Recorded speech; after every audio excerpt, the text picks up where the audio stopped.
నమస్తే, welcome to Telugu రాజ్యం. ఈరోజు మనతో పాటు ఉన్నారు సీనియర్ జర్నలిస్ట్ భరద్వాజ్ గారు. వారితో మాట్లాడేద్దాం. సార్ నమస్తే. నమస్తే అండి. సార్, మొత్తానికి కిరణ్ అబ్బవరం ఇంకొక సినిమాతో వచ్చేసాడు, చెన్నై లవ్ స్టోరీ అనే ఒక బ్యూటిఫుల్ లవ్ స్టోరీతో.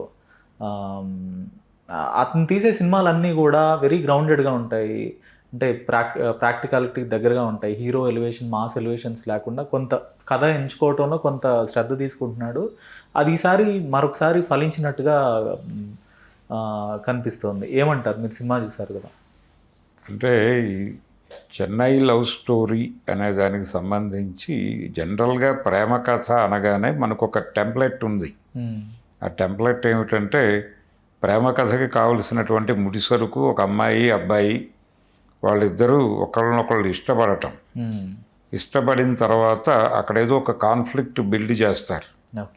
అది కులం కావచ్చు, లేకపోతే వర్గం కావచ్చు, మరొకటి కావచ్చు, ఏదో ఒక కాన్ఫ్లిక్ట్ బిల్డ్ చేసి వీళ్ళ కలయికని సమాజం, కుటుంబం అంగీకరించని పరిస్థితి.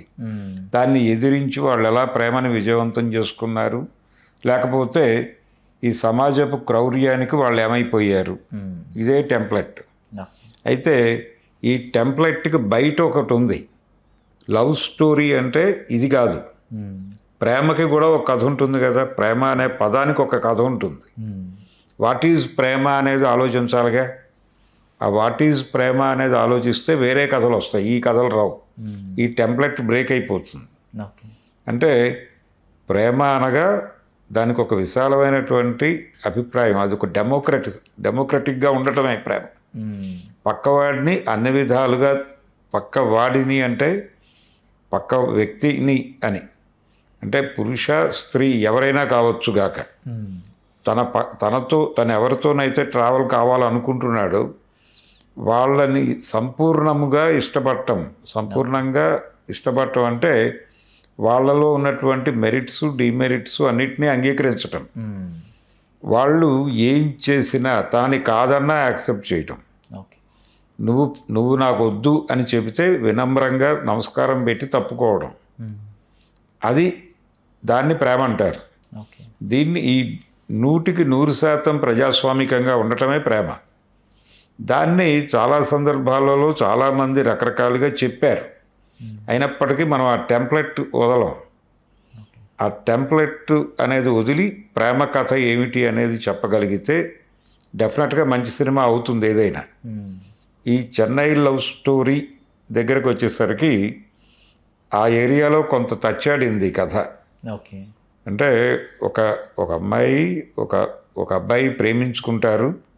ప్రేమించుకున్న తర్వాత అది ఫస్ట్ లవ్. అయితే ఆ ఫస్ట్ లవ్ వికటిస్తుంది. ఆ వికటించడానికి కారణం ఏంటంటే ఆ కుర్రవాడు తనది, అంటే ఇందులో ఒక అమ్మాయిని ప్రేమిస్తూ ఇంకొక అమ్మాయితో కూడా ప్రేమతో ఉండటం అనేది జరగచ్చు. ప్రయారిటీ ప్రాతిపదికన ఏది బెటరు అనేటువంటి ఒక కన్ఫ్యూజన్లోకి వెళతాడు. ఆ కన్ఫ్యూజన్ని యువతల అమ్మాయి అర్థం చేసుకుంటే ఒకలా ఉంటుంది. అంటే అది డిప్రెషన్లోకి వెళ్ళే వ్యవహారం కాదు నిజానికి. కానీ ఈ సినిమాలో అమ్మాయి అర్జున్ రెడ్డి లాగా మారిపోతుంది.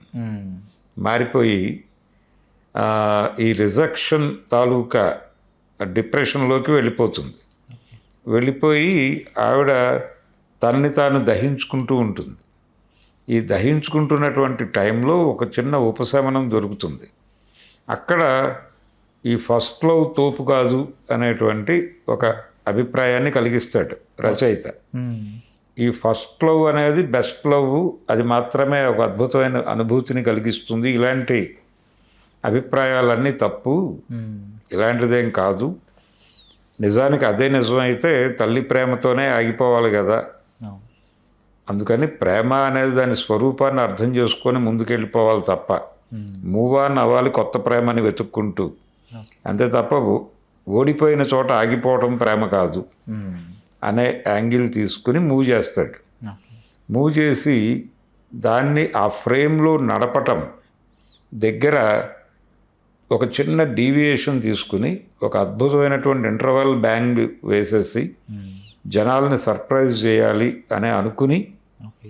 ఒక ఇంటర్వల్ బ్యాంగ్ ఊహించారు వీళ్ళు. ఊహించారు, దాని నుంచి సెకండ్ హాఫ్ లీడ్ తీసుకున్నారు.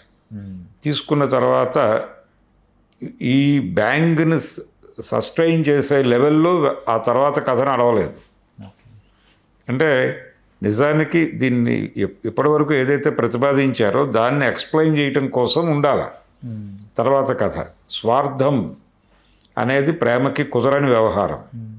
కాబట్టి నాది అనుకోవడం కాదు, నాతో ట్రావెల్ అవుతున్నారు అనేది రెస్పెక్టబుల్గా నడవాలి. ఈ రెస్పెక్ట్ ఎక్కడైతే మిస్ అవుతుందో అక్కడి నుంచి ప్రేమ వికటిస్తుంది, విడిపోవడం సాధ్యం అవుతుంది, వెళ్ళిపోతారు పక్కకి. కాబట్టి దాన్ని ఎక్స్ప్లెయిన్ చేయడానికి వీళ్ళు ఎంచుకున్న పాతే అక్కర్లేదు, దాన్ని ఇంకా కాంక్రీట్గా చెప్పచ్చు, అవకాశం ఉంది. కాకపోతే వీళ్ళు అంత రూటెడ్గా ఆలోచించలేదు. వీళ్ళ బుర్రలో కూడా ఫార్ములా ఉంది, ఆ టెంప్లెట్ ఉంది వీళ్ళ బుర్రలో కూడా.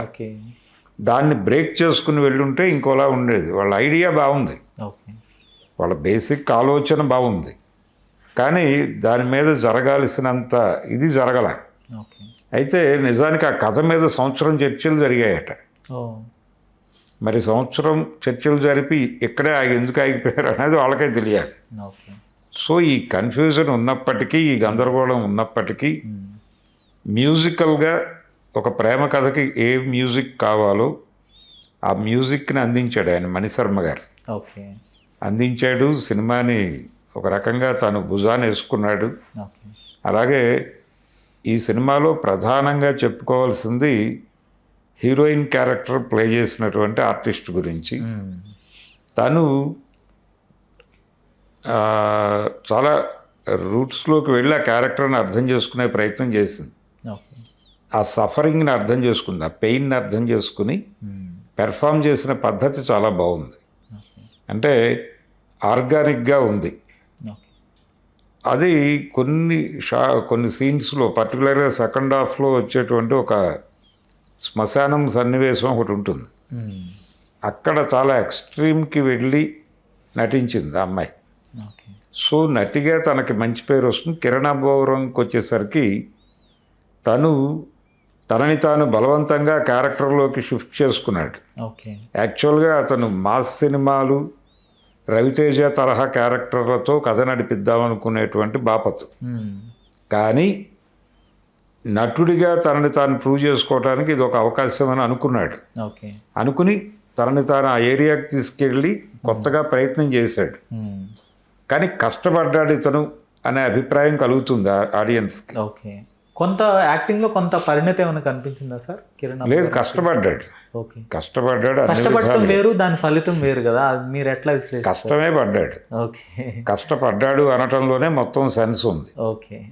సో కష్టపడ్డాడు, ఆ కష్టం కనిపించింది తెర మీద, ఆర్గానిక్గా వెళ్ళలేదు. ఆ అమ్మాయి బాగా చేసింది. ఆ అమ్మాయి క్యారెక్టర్ని అడాప్ట్ చేసుకున్న పద్ధతి బాగుంది. రెండోది ఆ క్యారెక్టర్లో యాటిట్యూడ్ ఉంది. నేను ఇందాక చెప్పినట్టుగా ఒక లేడీ అర్జున్ రెడ్డి అనుకోవచ్చు, నో ప్రాబ్లం. అదే ధోరణి, యాటిట్యూడ్ ఉంది, పెయిన్ ఉంది, అన్నీ కలగలిసినటువంటి క్యారెక్టర్ని ఆ లెవెల్లో పెర్ఫామ్ చేయటం అనేది చిన్న విషయం కాదు. తను బాగా హ్యాండిల్ చేయగలిగింది శ్రీగౌరి. సో ఓవరాల్గా ఈ సినిమాకి మీరు ఇచ్చే రేటింగ్ ఏంటి సార్? నేను అవుట్ ఆఫ్ 5 2.5 ఇస్తానండి. 2.5 డీసెంట్ రేటింగ్. ధన్యవాదాలు సార్. Thank you.